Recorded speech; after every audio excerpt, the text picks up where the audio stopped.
3-4 মাসে গতকালকে একটি বৈঠক ডাকলেন জাতীয় ঐক্যমত্য কমিশন। আমরা ভেবেছিলাম যে এই বৈঠকে কতগুলো বিষয় প্রত্যেকটা দল একমত হয়েছে এই বিষয়টা প্রকাশ করবে, সেটাও তারা কালকে প্রকাশ করতে পারেন নাই।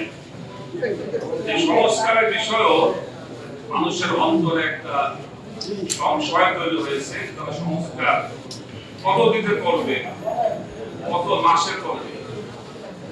আর বিচারের কার্যক্রম দীর্ঘ 16 বছর আমরা যারা ফ্যাসিবাদের বিরুদ্ধে আন্দোলন সংগ্রাম করে জেল কেটেছি, গুম হয়েছি এবং জীবন দিয়েছি, সেই ফ্যাসিবাদের বিচার কার্যক্রম অনেক অনেক দিন করতে আমরা করেছি।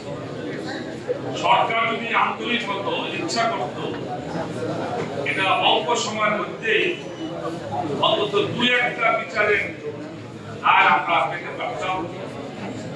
এই জন্য আমি অনুরোধ করব সরকারের কাছে যে অতি দ্রুত সময়ের মধ্যে অন্তত 2-1টা বিচারের আর দৃশ্যমান অগ্রগতি এটা জাতি দেখতে চায়। অন্যদিকে নির্বাচন বিষয় আমাদের পুরো উপদেষ্টা একটা লম্বা ডেডলাইন দিয়েছেন। উনি বলেছেন ডিসেম্বর থেকে জুন পর্যন্ত ইলেকশন করবে।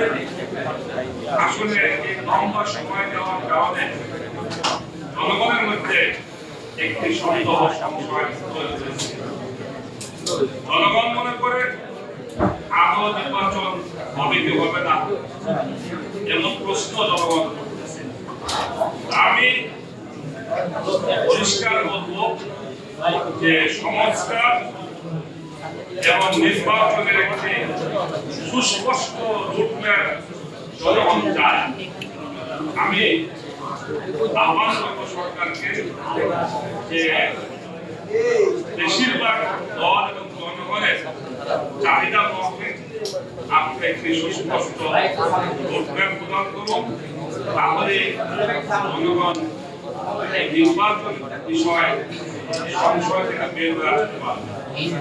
আমি আজকে এই গণঅধিকার পরিষদের প্রোগ্রামে আমাকে দাওয়াত দেওয়ার জন্য আমার দল বাংলাদেশ পক্ষ থেকে ধন্যবাদ জানিয়ে শেষ করছি।